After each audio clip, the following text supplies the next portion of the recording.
Welcome back to Hot Roster today. One final time. Gary and Cam still with you now, breaking down one card for tonight's Hot Roster slate for the NHL, which opens up tonight with 4 games, Cam. You excited? Hockey, yeah, gotta love hockey, buddy. I mean, like my good buddy Steve Coolius, I love hockey even more than my beautiful wife. Hockey's great. We are in the Great White North. We are, but you don't want to get kicked out. No, we are, Garyan, though. We work at the fantasy sport. We love all sports. We and do. all fantasy games. That's what we are. Jack of all trades. Jack of all trades. We love all sports. So, as I mentioned, 4 games tonight: Toronto at Ottawa, St. Louis at Chicago, Calgary at Edmonton, and Los Angeles at the losing defending Stanley Cup champions. The Sharks. The Sharks.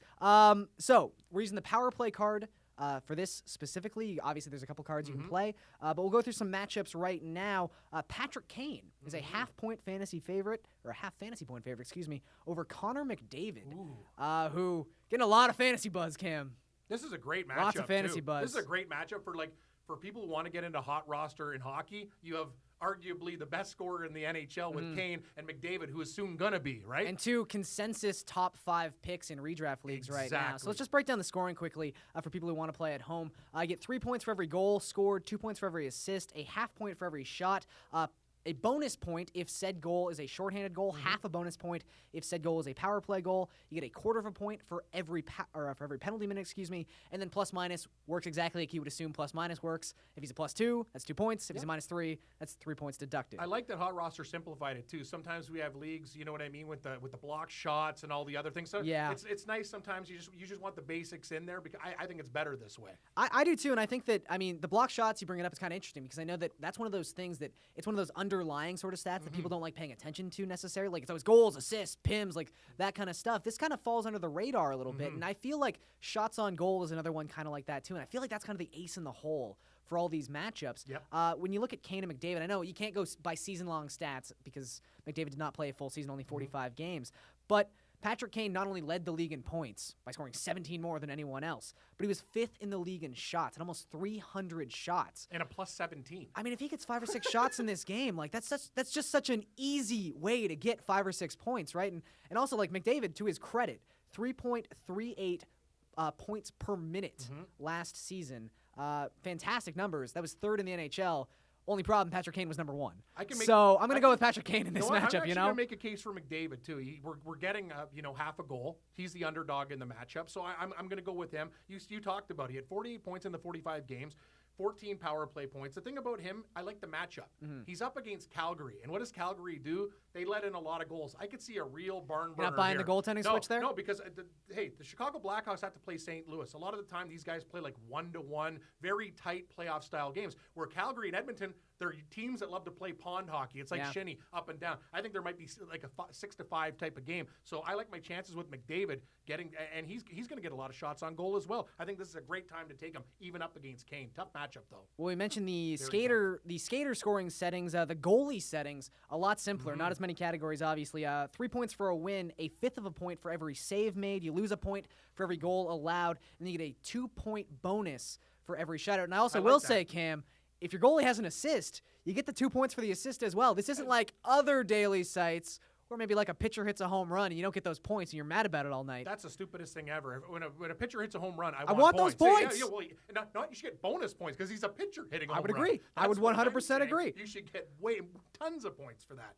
So let's go. Great matchup, though, let's go. Corey Crawford against Jonathan Quick, as you said, one of the best matchups in the NHL. So I think this one, as you were talking about with our prior matchup, like this comes down a lot to opponent. I think, and I'm gonna lean towards towards Brandon Crawford or Corey Crawford. Excuse me. I got baseball in the brain right now, but I think that right now the big thing for me is shots allowed last season, and just the Los Angeles Kings did not allow a whole lot of shots to their opponents last season. The 3rd fewest surrendered, and also San Jose was 4th in scoring last season. So that seems to be a bad combination to me for Jonathan Quick. I'm going to lean towards maybe I don't want to disparage St. Louis right now, another very good team, but I feel like their offense doesn't have the firepower of San Jose's. Great points you bring up, too. St. Louis and Chicago, we talked about it. This could be a very defensive game where these teams play tight checking styles. The thing I love about Crawford, too, 924, 924, 926. This guy's save percentage, it's kind of like the clock in the morning. You know what I mean? Boom, the alarm clock's up. Corey Crawford's playing great hockey for Chicago. That's just the way it goes. Hey, taking nothing away from Jonathan Quick, way better matchup. You said it. And these guys' stats are they're on par with each other. I got to lean Crawford. He's the type of guy, too. 7 shutouts last year. I like his statistics. He likes to see rubber. Give me Crawford. Let's go back to the forwards now, Cam. Anze Kopitar against Jeff Carter. Same team matchup. Yes. So that's always kind of interesting. I guess you got to gauge in your head who's going to get more minutes. You would feel like it's probably going to be Kopitar who'll be on the top line. But again, it's probably going to come down to who scores the goal here, I would assume. Tough matchup. Are you leaning a particular way right now? Well, the thing about it, too, and you're breaking down the statistics, they're very close, too. You know, Kopitar in 81 games at 74 points. Carter in 77 at 62. Kopitar's a plus 34, which is fantastic. Yeah. That's unbelievable. But you know what? Carter has 242 shots on goal to 177. That's the one, yeah. So when you're in a tight matchup like that, and this one's a pick'em, I have to lean Jeff Carter. Again, because I think he's going to get more shots on goal. You could win by that. Yeah, and when you just spell it out, it's 3 shots on goal equates to a goal in this scoring setting. I mean, it's far more likely someone's going to get 3 shots on goal in a game than they are to score a goal, just based on percentages.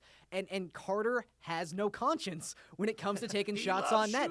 I mean, even you talk about the 242 shots, his 9.9 shot percentage last season was actually a career low since all the way back in 06-07. He was restraining himself last season and got off 250 shots, Cam. That's amazing. Let it go. No. Let it go, Jeff Carter. I'm with Carter. So I'm taking Jeff Carter in that matchup. But let's move to a couple defensemen now. Kevin Shattenkirk, maybe my favorite name in the NHL, against Jake Muzzin. The one thing that I was kind of looking at in this matchup was Muzzin was just sort of a workhorse last season for the Kings. I played in all 82 games, over almost 1,900 minutes played. And if you equate that to Shattenkirk, I know it's kind of tough because he only played 72 contests, but like almost 300 more minutes over the course of the season. With defensemen, I feel like I just want the guys with playing time. I want the guys who are going to be in the ice. I can make a case for Muzzin, though. He's a player on the rise. He's a little, you know what I mean? One of those young studs. Also, Shattenkirk, despite being on a good St. Louis team that's very good defensively, he was a minus 14. Muzzin's a plus 7. That's a 21-point difference, Gary. And when we're playing, when you look at the numbers, breaking it down, that could be the difference between winning and losing. Muzzin's also a player. He's going to get more ice time. The Kings are going to rely on him heavily. He's a star on the rise, where Shattenkirk, I think, is just... We know what he does. I actually like Muzzin in this matchup. I think I like Muzzin too, and I'm going to take him. Before we get out of here, Cam, quickly, Vladimir Tarasenko, 4.5 points. Got to take the over or the under. I'm leaning towards the over. How about you? Over, yeah, because hey, think about it. He loves shooting too, so we might get the over just because of the shots on goal, and I think he's good for at least a point. Yep, 4th in the league in shots last season, 40 goals last season. Also has never been a negative for a season in terms of plus negative or plus minus. I feel like you just put everything together, and the shots again. Like if he puts on 6, if he just gets 5 to 6 shots in this game, I feel like it's going to be hard for him to go under this number. So yeah, give me the over in that sense. Okay, so that was our first night of Hot Roster NHL matchups to break down. Hopefully you guys have some luck. For Cam Stewart, I'm Gary and Thorne. Thanks for joining us, guys, and we'll see you tomorrow.